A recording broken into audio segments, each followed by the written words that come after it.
I have this Facebook group that I follow that annoys the piss out of me. Then why do you follow it? I don't know.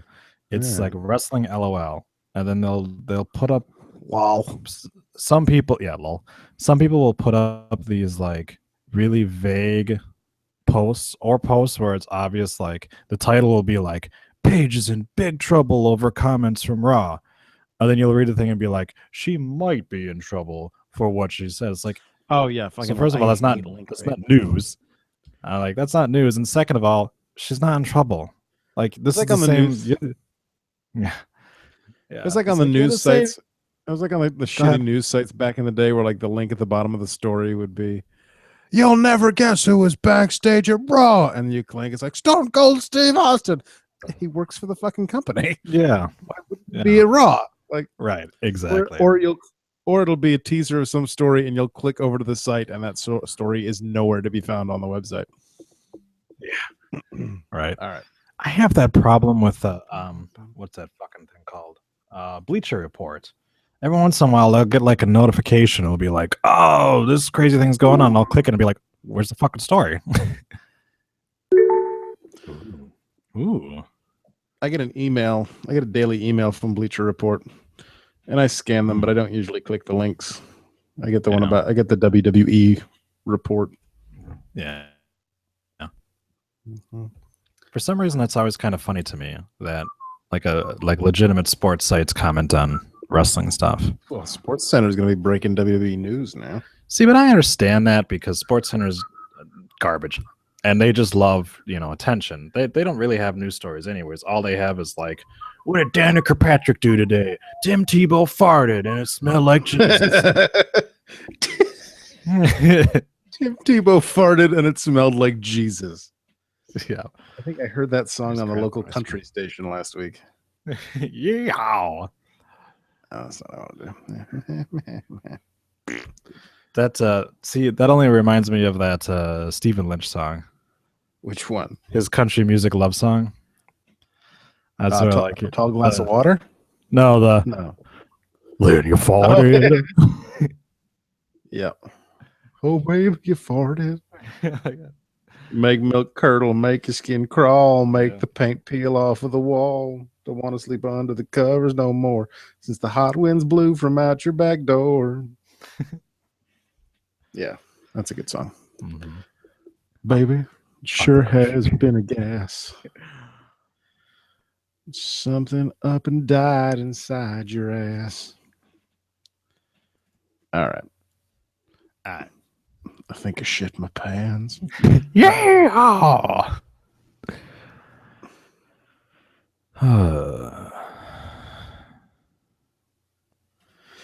Let's drink until we don't feel feelings.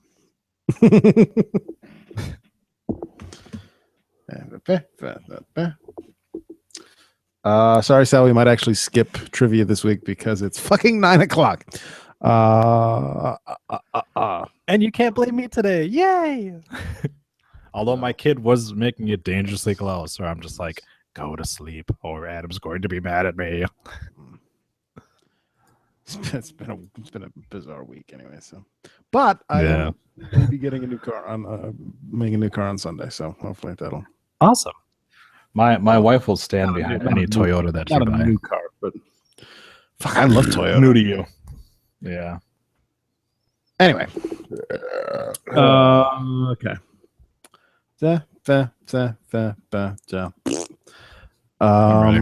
Two viewers. Oh my god. All right. 3? No, we have to start yet. Rundown. This is 225. 225. That's a landmark. Kind of. Landmark? Come on. What is it? Yeah. Whatever. Yeah. Works for me. Achievement? That's an achievement. I'm ready. I'm trying to think of the word you were trying to think of. So I was trying to think it too, see? Sal says, that's okay. The only reason I'm here is because my kids are on the other side of the country. We were just talking about that. Yeah. Sal did. Okay. 225. Oh, no. In 3, 2, 1, record. This week's episode of The Rundown is brought to you by Sitch Social Media Ventures. Do you need to clean up your friends list or fan page followers in a hurry? Hire Sitch Social Media Ventures. We'll post something so offensive, you'll lose every friend you've got. Sitch Social Media Ventures. Who needs friends when you've got strangers on Skype? On the website, thedirty.com, which would be Tammy Lynn Sitch's website. An anonymous person claiming to be a developmental talent accused Alexa Bliss of being a ring rat and sleeping with anyone and anything she could get her hands on. Troy, how happy are you right now? I'd be happy if I was a wrestler in NXT. Just saying. And so what? Half the Divas division were ring rats at some point in time. The other half are married to current wrestlers. She has, of course, vehemently denied the allegations. But I assume so. But could you blame them? Really? Could you blame them? I mean, Taryn Terrell has been around. Technically, Maria Kanellis has been around, even though she's happily married now. Mickey James, Melina. I'm assuming whoever made that post probably as well. You know, unless you're The Rock's cousin, pretty much the best way for you to get in with WWE is to be boning one of their talent. God, I mean, AJ Lee was dating CM Punk, Daniel Bryan, and Kane all at the same time. I know, what a tramp. And Kane's a married man. I know, it's crazy. So, that sounds like some just catty women bullshit. Probably. Because we haven't really, most of the time, we at least hear about these kinds of things. Like, everyone knew, like, Maria Kanellis was with CM Punk for a while, you know? Or, hey, you know, that Rebby Sky chick has been kind of around. You know, you kind of hear about it. You hear about it more from just in one source. Maria Kanellis. Hold on a second. Sal says, Alexa Bliss, a ring rat. Now I see why everyone wants to stay in NXT. Actually said Exa Bliss. I was assuming. Which is not a bad name for her finishing move.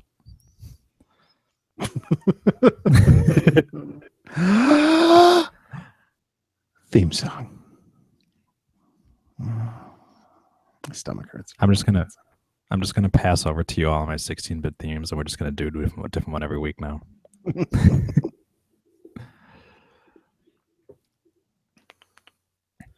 More popular on the internet than Melissa Joan Hart. It's episode 225 of The Rundown. My name is Adam. I'm your host, and it is Thursday.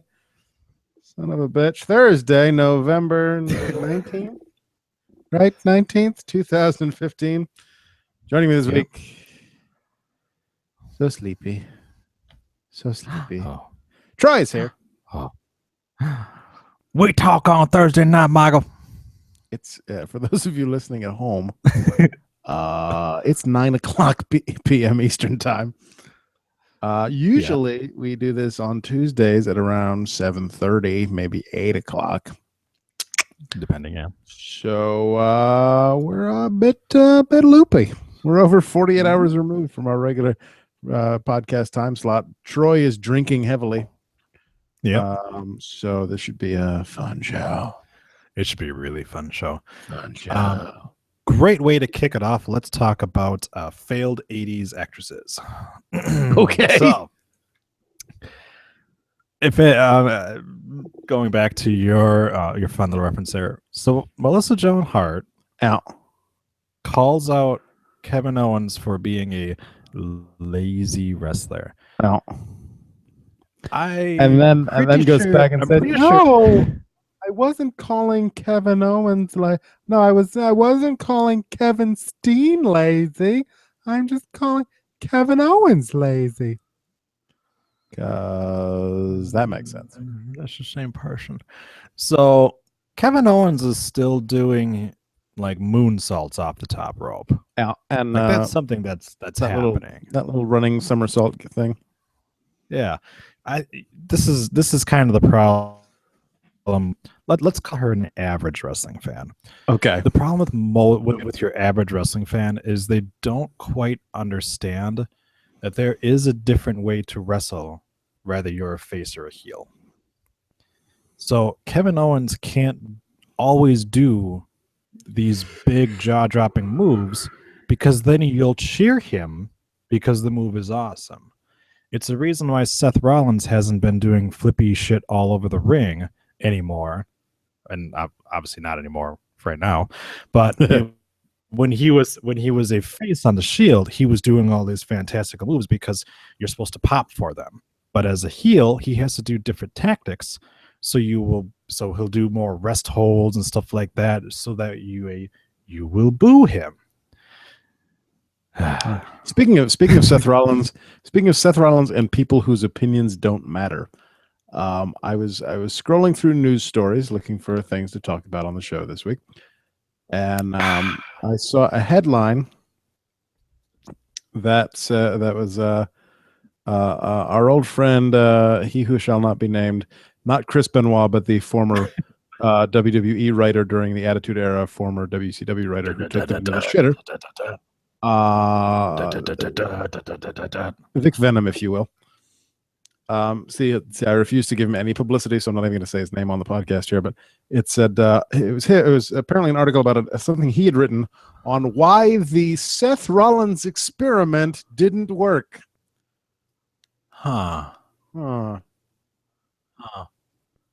So maybe his DVR cut out, and he didn't hear the first Raw after Seth Rollins was gone, where the fans were chanting, "Thank you, Rollins." That's your heel. That's your top heel, and the entire audience is cheering for him.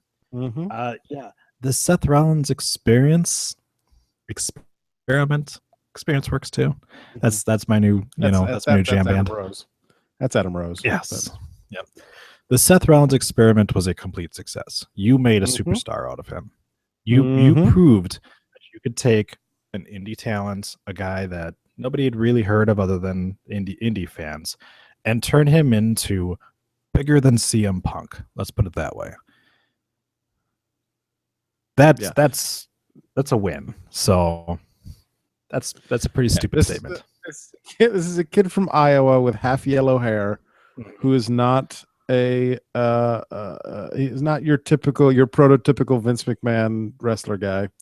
He's not your jacked up. He's not your jacked up Batista, John Cena, Hulk Hogan prototype, if you will. And yet was the top heel in the company and WWE champion at the time. Yeah. Call me crazy. I'm going to call that experiment a success. I'm going to call it a success because you've got a guy who showed up on SportsCenter, who showed up on The Daily Show, who showed up on talk shows, who got the brand out there more. And despite everyone being able to Google his dick, still remained champion even through all of that. Like, that's how much support he had. And the fact that people are like excited for him, like talking about big plans in 9 months when he comes back, like he can come back as a face and go, people are anticipating his return. Whose return people have kind of stopped talking about the Daniel Bryan return because most people have kind of accepted. There's not even a guarantee that it'll ever happen. Yeah. When Sheamus was gone, people were like, "Did he get fired?" This is one where people are like writing it on their calendar 9 months from now, like, this is a possible pay-per-view you could come back at. Let's start Xing off the days. Right. Yeah. This dude is your new superstar. He's your new future. He can come back as a monster face at this point now, because the way he went out as champion was he got hurt, and people can relate to that. Nobody beat him. Nobody could beat him. Yeah. So you could still have him come back as a heel too. Yeah. Sal says, "Oh, Vic Venom, you'll say anything to try and stay relevant." Sean on the side says, "I swear to God, Seth Rollins." I don't know why I'm doing Boston. It's more New York. I can't really do New York because I'm not paying attention. And also, don't care. Again, 9 o'clock. I swear to God, Seth Rollins is the worst champion ever. You want a license to print money? Put the belt on Tank fucking Abbott. Back to the previous things, Sean says, during Ambrose Owens on Sunday, I smell a Clarissa run-in, to which Sal adds, and then she will explain it all. Speaking of Sal, I also love the fact that this spawned a Twitter hashtag of I stand with Owens. yes, Who then got a bunch of support and even had other wrestlers blocking her, even though they had no actions. Kevin Owens blocked Melissa Joan Hart, which was followed by Big E blocking Melissa Joan Hart, and then I think Kofi got in on it too. Yeah, both the New Day. I think the New Day all blocked Melissa Joan Hart. Yeah, and then numerous fans joined suit. Yes. And then apparently some may have taken it a little too far because she did post something on Twitter complaining about people making threats against her family. Don't happens. Do that. Don't do that. That's not okay. But okay, let's get to some voicemails here. We have a couple this week. I don't listen to these before the show anyway, but one I was instructed specifically not to listen to it until the show. Oh, that should be fun. So yeah. So we'll start with Sal, because this one I know will at least be decent and relevant and on topic. And then we'll go to the other one, which I have no idea what it's going to be.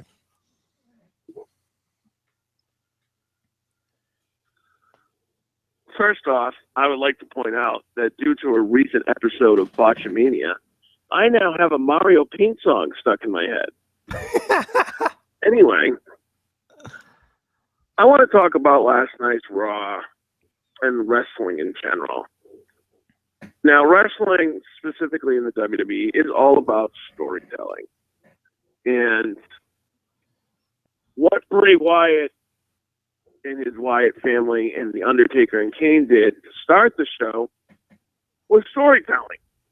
Some people say that story might be more appeased for ages 6 through 12, which is fine. It's still storytelling. And I enjoy the story they told. I've always been a fan of that genre in wrestling, and I've enjoyed this for what it's been. You know, obviously it's nothing spectacular as far as what story they're telling, but it is still a good story that they're telling.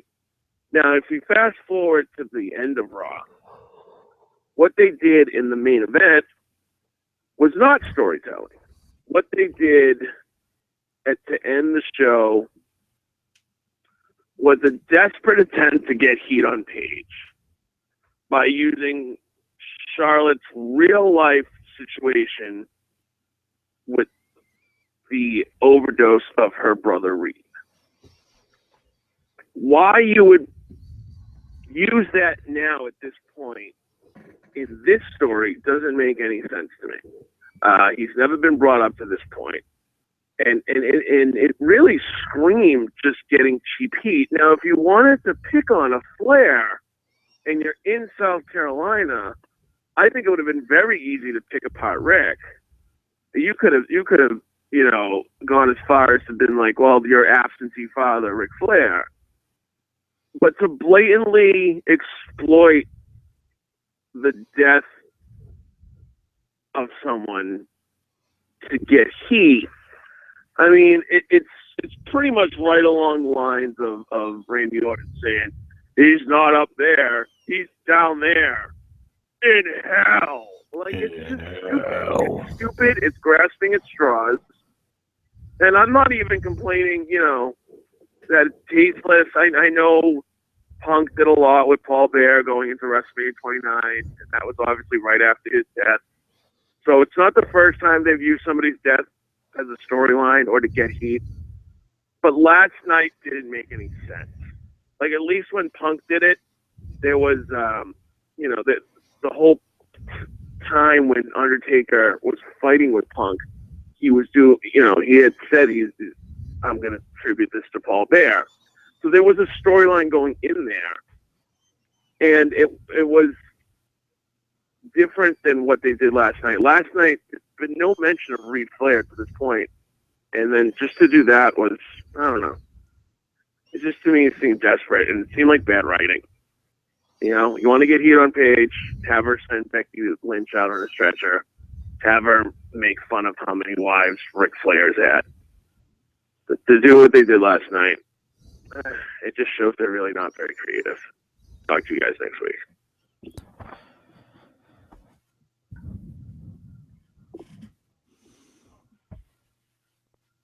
Okay. So I don't know. It looked like you were going to say something because you were right there, and then you didn't say anything. Yeah, I guess. The idea of it. The idea of it came about when apparently Charlotte made a comment to creative or to near creative or in the vicinity of creative that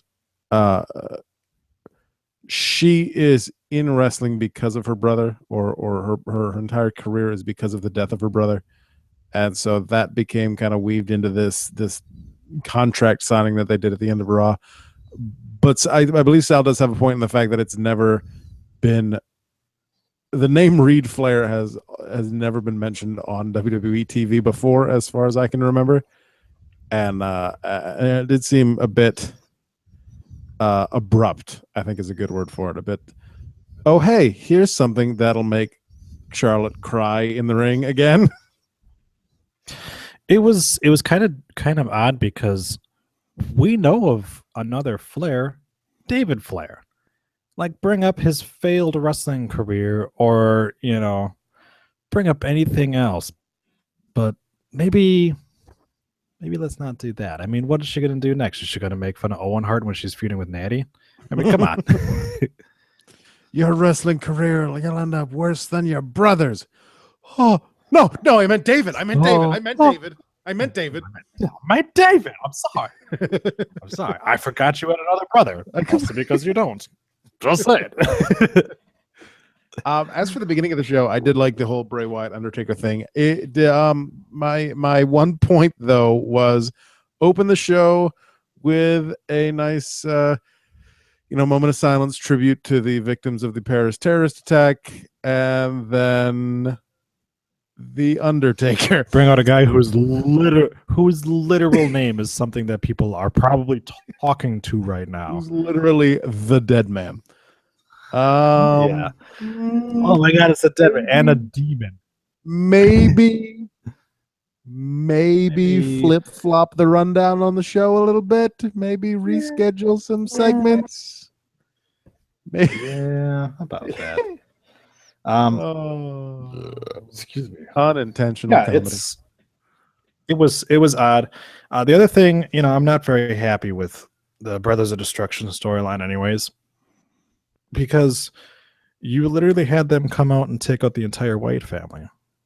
And now at SummerSlam, at Survivor Series, there's the alcohol kicking in. Yeah. At the whatever Nazi pay-per-view we're doing.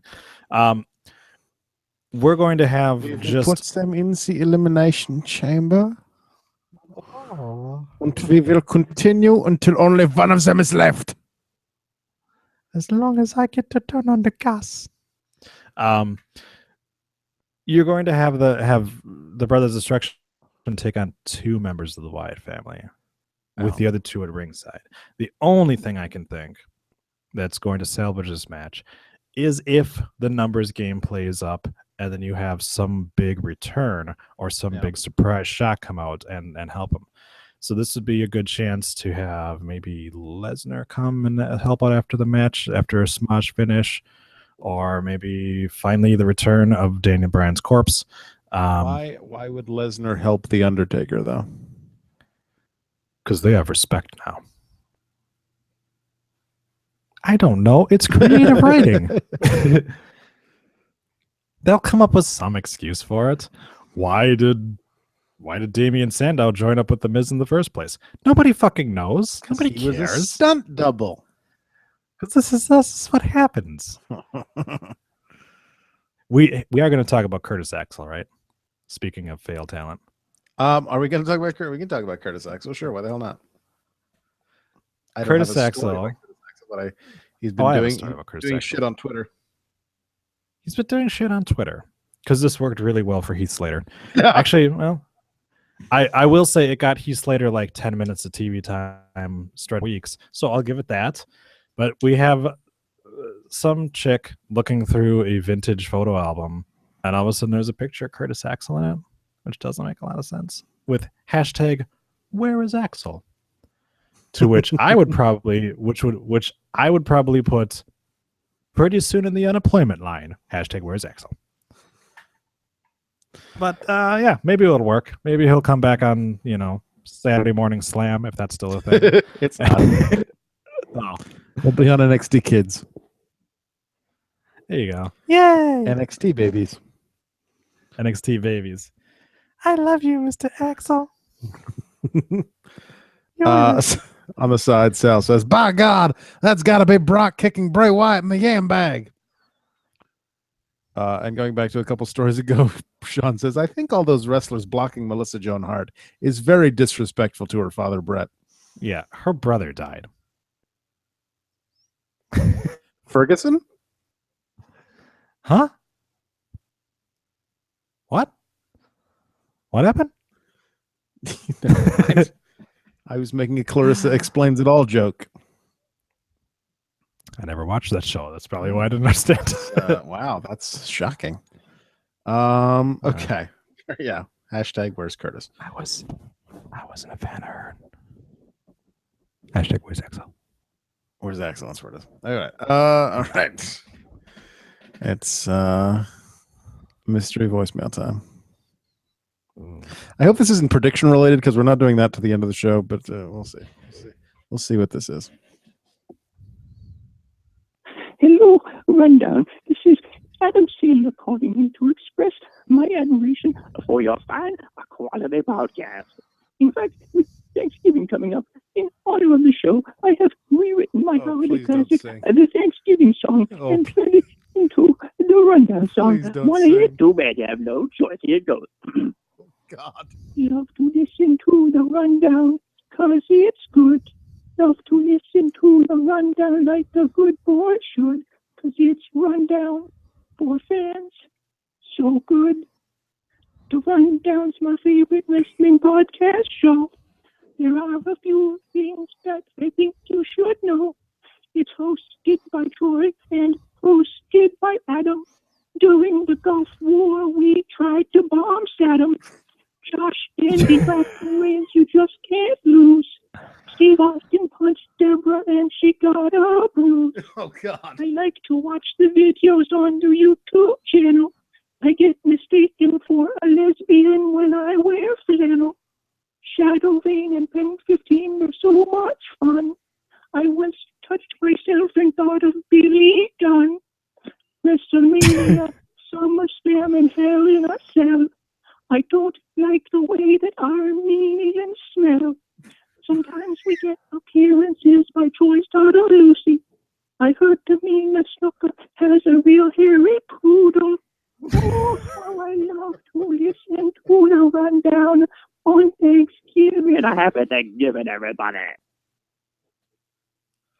We are earning that explicit tag today. Mm-hmm. That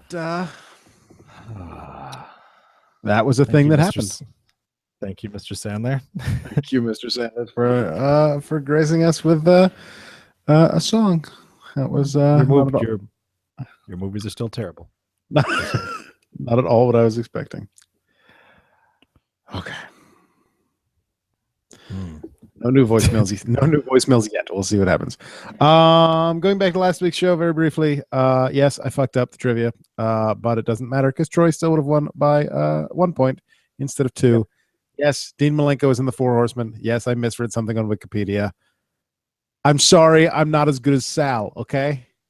Oh. I was going to say we could edit Wikipedia to just delete him out of there, just to make you right. Just saying. All right. Speaking of Billy Gunn, let's just jump right into this since Billy Gunn was mentioned in that nice little ditty there. According to Dave Meltzer, Billy Gunn fired this week as a trainer at in NXT due to testing positive for elevated levels of testosterone in a powerlifting meet way back in July. Gunn's drug test at the meet came up with a 37-to-1 testosterone to epitestosterone ratio, which is well over the limit of 4-to-1. Due to the failure, he was suspended from powerlifting for 4 years. WWE officials were not aware of him competing as a powerlifter or of his suspension from the sport until a few weeks ago. Gunn has been working as a trainer for WWE since 2012, had a short main roster comeback with Road Dogg in early 2013, but mainly has been working with NXT. Of course, was one of the trainers on Tough Enough and appears on Breaking Ground. The Wrestling Observer reports that it is believed Gunn was never drug tested at the Performance Center, as only talent are tested and not coaches or staff. This is why he's had no wellness violations in the past. Despite that, WWE felt like they had to release him as a trainer. Being on PEDs would make the developmental program look bad. WWE is reportedly considering 2 people to replace Gunn. No word on who, though. There are also reports, but these are just rumor that they'll probably bring him back in 9 to 12 months. That's got to at least make him feel good. You were so good when we fired you. We had to hire 2 people to Yeah. That's right. So check your Wikipedia entries for when Christian suddenly replaces Billy Gunn for all those title reigns. Yeah. So Billy Gunn was never part of our company. So that explains how he's managed to stay so youthful looking. He's been shooting up unicorn cum. Yeah. Too bad it doesn't work for his hairline. Just saying. Everyone can tell, even when you dye your hair blonde, it's thinning, buddy. Oh. Yeah, but you're not known for your majestic locks. That's true. Speaking of fake bullshit, according to ProWrestlingSheet.com, Nikki Bella is currently doing physical rehab and trying to avoid surgery for the bulging discs in her neck. The discs are currently pushing on her spinal cord, and there's also extra fluid in her central nervous system, where it is that she was pulled from the road because another bump could have paralyzed her. Damn. So at this time, she is hoping that doing the rehab, sometimes up to 8 sessions a day, will be enough to heal the injury. There is no time. This is the happiest sentence I've read all week. There is no timetable for her return. Hooray. Let's hope there's never a time. One more bump. I posted that. This kid I friended from some wrestling shows posted an article on Twitter on Facebook about that, and I posted, "Oh, I hope you never come back." And he got all mad at me. You shouldn't wish for career-ending injuries. Yeah, but I'm gonna, especially in this case. But you can, because you're free to. You can, I will. You can wish for whatever you want.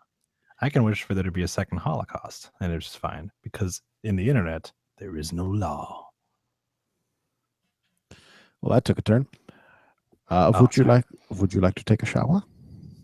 Ooh. We have many shower facilities available.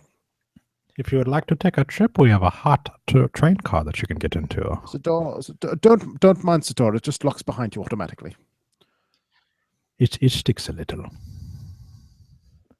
No, see, I wasn't gonna make that easy joke. That's low hanging fruit. There's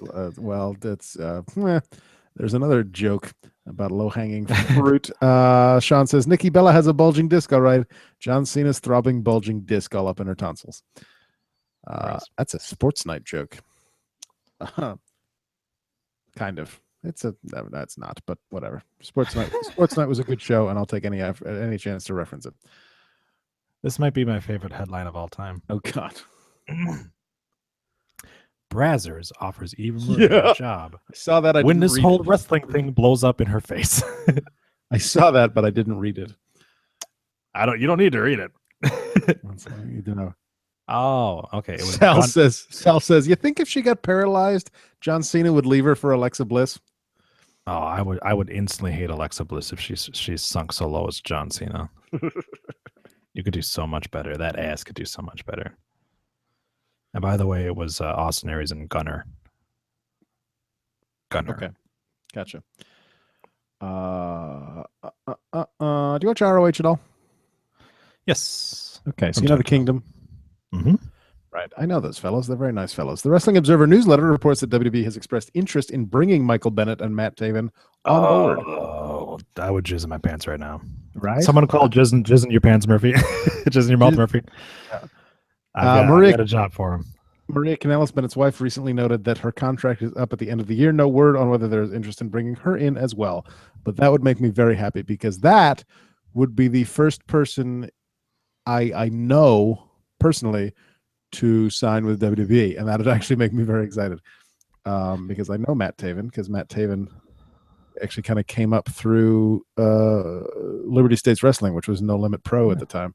Nice. And then kind of got off on his streak from there. I have the DVD of our first ever show when we were briefly affiliated with the NWA, where it was a cage match between him and Todd Sopel, and it was a hell of a cage match.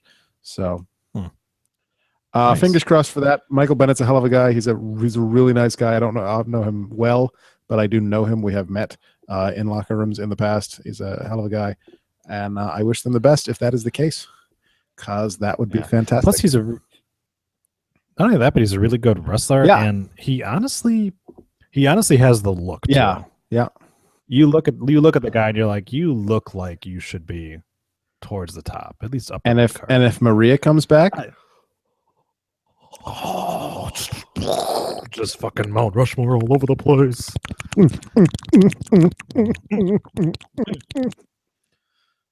It's going to be like that scene in South Park when the internet dries up.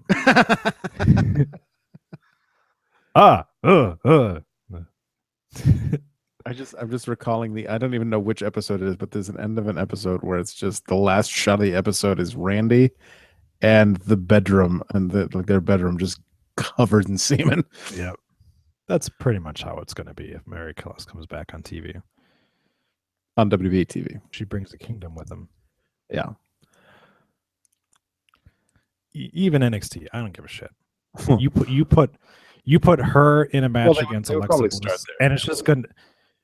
She doesn't wrestle. Her in a match against Alexa. She still wrestles, just not as much. And ROH doesn't actually have it, but when she does like PWG shows or New Japan shows, she will get in the ring again. Yeah, she doesn't have to wrestle. But if you stand there, if you put the Kingdom with Maria Kanellis against Team Banff, it's just going to launch my penis off through the roof into the apartment above me. But what about Adam Cole, baby? I love Adam Cole. I'd actually rather see Adam Cole than Taven personally. I don't have that relationship with Taven as you do, but in terms of looks, Cole has the better looks than Taven. But I'm always happy for new guys coming up, and especially them being ROH talent gives them a leg up as well too. So. Question of the week this week. What importance do titles have in WWE if everything is scripted? Ask Chris Jericho. Why is AJ Styles' theme song "Get Ready to Fly"? Because that's the one they gave him. Because he is actually a griffin and is able to fly. Have you ever listened to that song? Like, listened to the lyrics of that song? It's fucking terrible. Oh, I'm sure it is. It references Evil Knievel, for fuck's sake, as a rhyme for the word evil. That dude, I don't remember. I'm completely blanking on his name right now. But that dude who wrote the theme songs for TNA was the shits.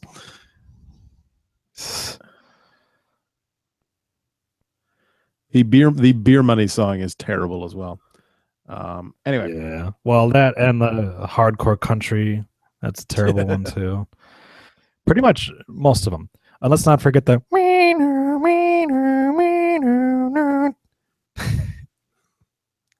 Jeff Jarrett's theme is potentially worse than him actually getting in the wrestling ring. All right. Like I said, we're going to skip trivia this week because we started at 9 o'clock. Sorry. One more big news story to close out the show, and then Survivor Series predictions. I know it's late because it's Thursday, but the poll will go up on Facebook tonight. We were hoping that by waiting till Thursday, they would announce a couple more matches.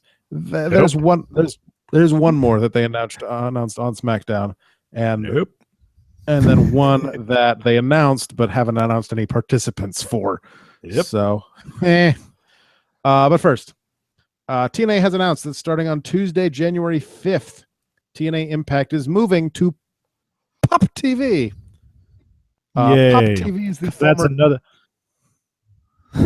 There's another channel that no one has any idea where it is. We might have another one, but I actually get this channel, and I know I do because I searched for it. Apparently, there's another voicemail. We'll get to that in a second. So TNA Pop Wrestling TV will be in. Oh, here, let me check what else is on Pop TV because this should be fun. Pop TV is the former TV Guide channel, and is a basic cable and satellite television network that is operated as a joint venture between CBS and Lionsgate Entertainment. At this time, Pop is available to approximately 75.2 million pay television households, which is more than they had with Destination America. So I actually do get Pop TV. I checked earlier today when I read the story, and we do get that station. So hey, if I'm ever feeling particularly masochistic, I can after January in the new year, I can watch TNA again. Nice. I'm even having problems finding on Wikipedia. I got a Slovakian channel. I believe it's according to the search function on Xfinity's website. It's channel 182 for me. We have another voicemail, and as you know, we have an open voicemail policy on the Rundown Wrestling podcast. If you send us a voicemail, we will play it on the show. Hey, this is Timmy. Someone named Summer keeps calling for me. If you get a chance, could you relay the message to her to please have her call Timmy? I repeat, just so you have it for clarity's sake, have her call Timmy. Call Timmy. Thank you. I appreciate it. Thank you, Timmy. That's the alcohol kicking in on me, where I didn't even think of it until he said it like the second time. And I was like, oh, that's what it is. Check back at the YouTube video. You can watch my expression when I finally figure out what exactly the joke is. I will have to watch that back because I wasn't paying attention to you at that moment. Thank you, Timmy. We will the next time I see Summer, I will pass that information along. You didn't leave your phone number though, so I don't know exactly how she's going to get a hold of you. But so make sure to catch Impact Wrestling premiering on Pop TV between Rock This Boat, New Kids on the Block, and Unusually Thick, the half-hour reality show which features Alan Thicke. That's the best name they can find for that show. Unusually Thick? That's not a TV show. That's a medical condition. How would you describe your How would you describe your poop, Mr. Zalzer? Unusually thick? It's either that or it's the next album that Robin Thicke comes out with. Troy, why don't you tell me about your cum? Well, Doc, it's unusually thick. It's got a weird taste to it too. On that note, Survivor Series prediction time. It's been staining my chest lately. Just leaving this weird like neon green lines on it. It's really bad. Have you been abducted by aliens recently? Maybe. Okay, so open that door without walking through it, buddy. We have 6 announced matches for Survivor Series. We have 7 announced matches for Survivor Series, but the 7th, they haven't told us who's in. They announced, apparently at some point, they announced a 10-man Survivor Series tag team match, but left it as a surprise who's actually going to be competing in it, which means they're going to pick names out of a hat backstage on Sunday. Rose, Fandango, get the fuck out there. No, I had the assumption that it was going to be every single person that was in the tournament that didn't win, because there are 5 faces and 5 heels that didn't win. Interesting. So they could be like, so Cesaro, Neville. Except the match made Tuesday night on SmackDown is the unsurprising addition of Breeze versus Ziggler. So, oh no, even taking those 2 guys out, there's enough people in that tournament that failed. Yeah. Jeff is back. Says Adam sucks. Thanks, Jeff. Go fuck yourself. Thanks, Dick. By the way, you're thanks, Jeff. Never got any wood. Oh, gonna have to bleep it. Suck it. You come on here and you insult us. We're gonna say your fucking name, bro. Sal says headline from February 2016: Pop TV has canceled TNA Impact due to low ratings. And Sean says, my semen shoots out in a glowing arc. It's a veritable prism of jism. I'm glad you had to read that one and not me, because that would not have come out as smooth. Prism of Jism is the name of my ABBA cover band. All right. Survivor Series. Oh, yeah, that's right. We're doing a show.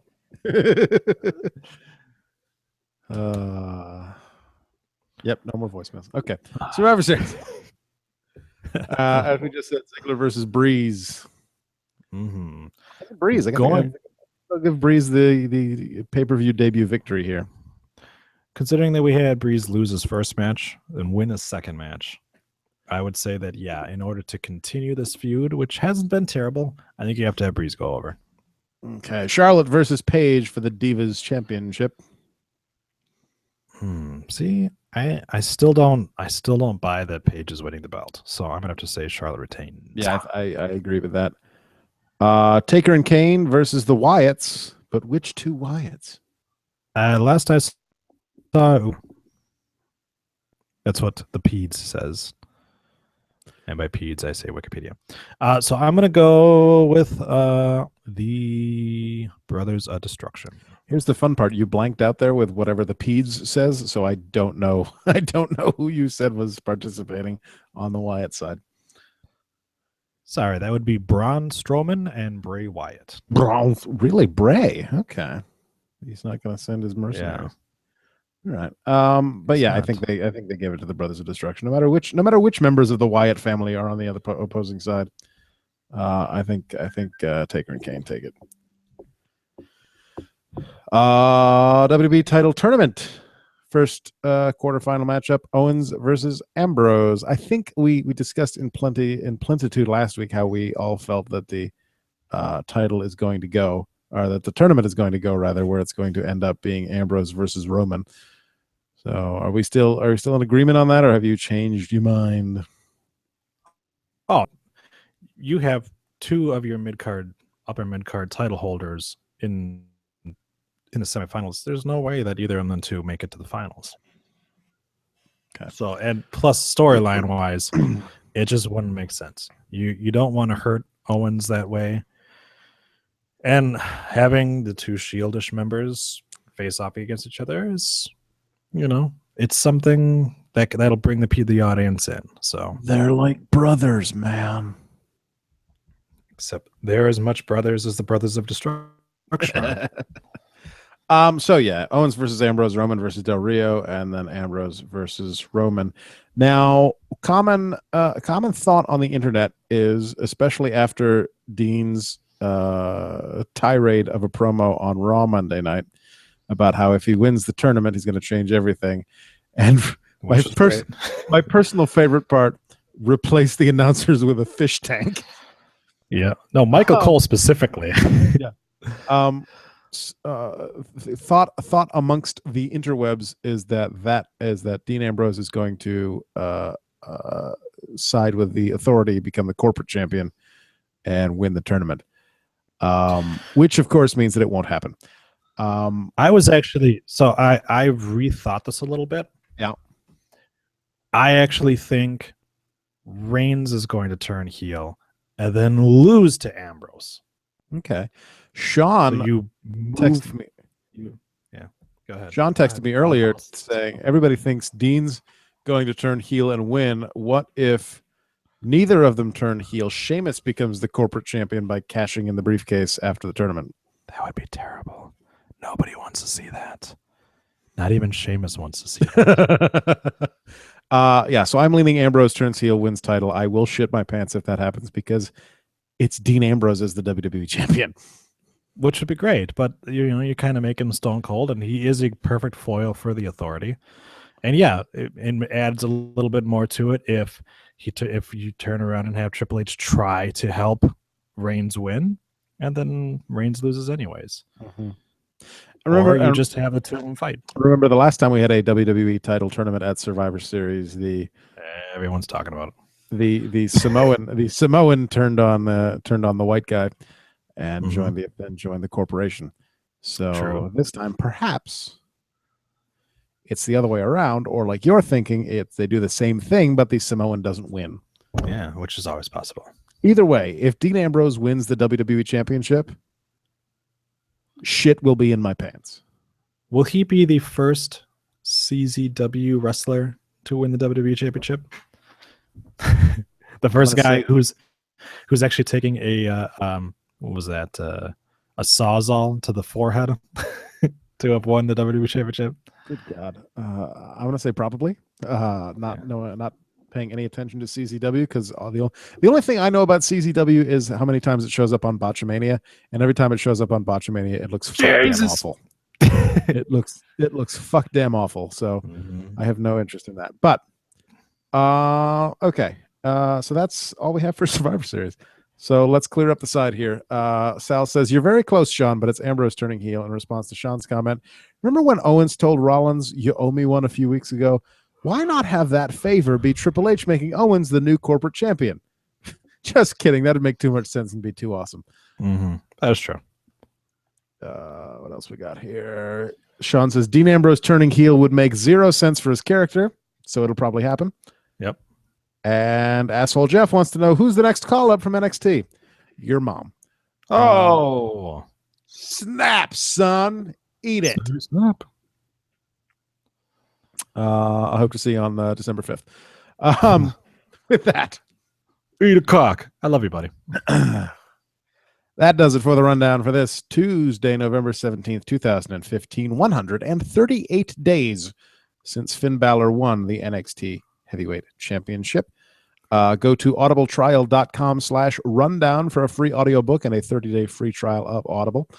Lucky Pro Wrestling presents Blizzard Brawl at the Elks Lodge in Clinton, Massachusetts, featuring a casket match between the Devil's Reject Brandon Webb and the Almighty Anthony Stone on Friday, December 4th.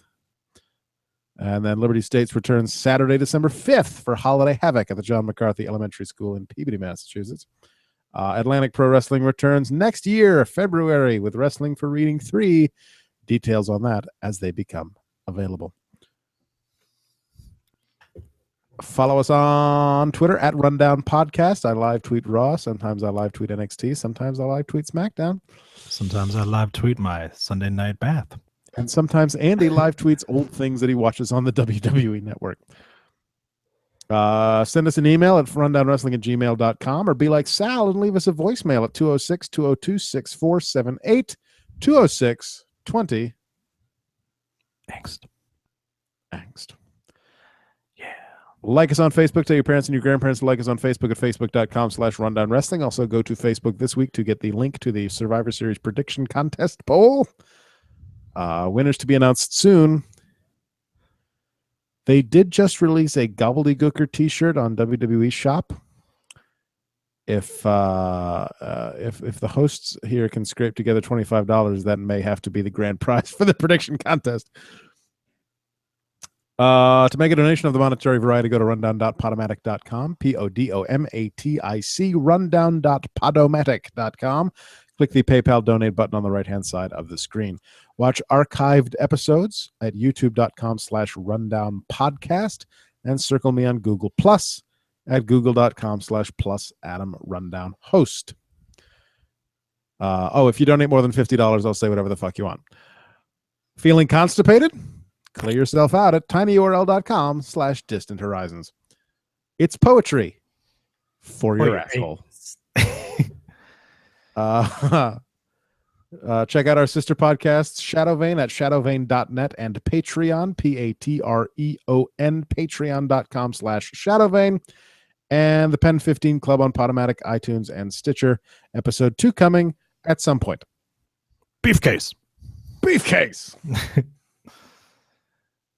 Search for us on iTunes under the Rundown Wrestling Podcast. If you subscribe, you get the podcast delivered to you absolutely free each and every week for $0.00. If you cannot afford a monetary donation, leave us a 5-star review because that helps other people find us.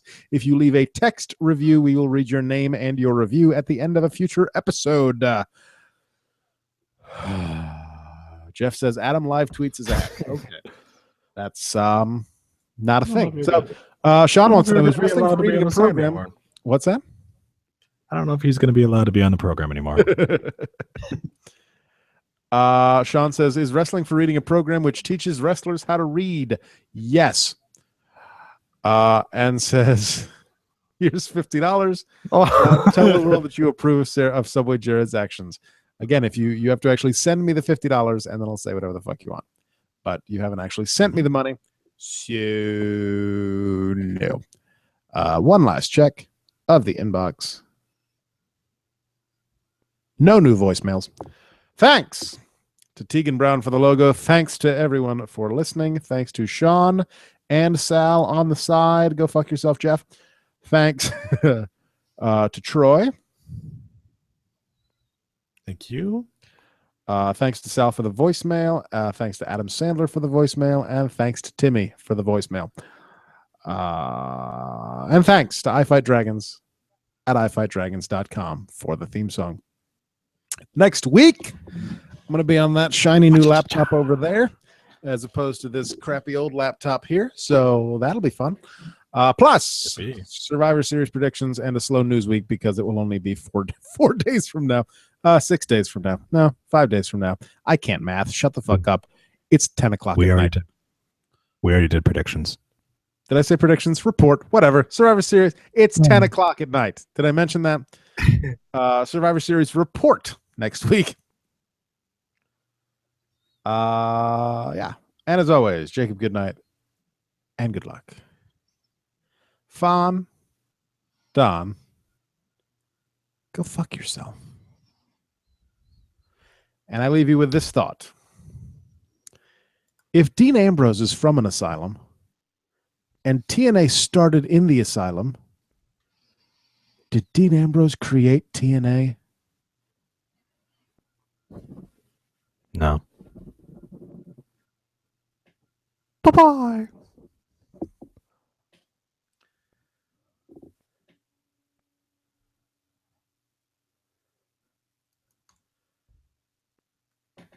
I had a different thought for the end, and I forgot it when I went to write it down, and then I remembered it when we were doing something else, and then I just forgot it again when I was doing the thing. Nice. Sean says, new car, new computer. Sounds like somebody's been scamming the elderly again. That's right. No, we're going to pay for the new car with the payment that we got from totaling the old car, or at least put a down payment on the new. It's going to be a very used vehicle, but still. And then the computer is actually from a dear friend of ours, who is a total tech geek nerd fellow. Always has at least 15 gadgets on him at all times, and a rechargeable battery case, who upgraded to a new gaming laptop and sent us his old gaming laptop so that I could replace this shitty falling apart laptop. Plus, Emily gets to play WoW again, and she's very excited about that. Mm-hmm. And Sal says, wait, what time is it? Time for you to go to fucking California, you ass. Haha, you're going to miss Survivor Series. Hooray. What was my fucking Randy Orton comment? I'm going to remember that for next week. Speaking of no timetable for his return, Randy Orton. Yeah. And Hugh. Anyways, he's not missed. Thanks, Google Plus. Look at you, Google Plus. No. Goodbye, YouTube. Bye-bye, YouTube. Kill yourself.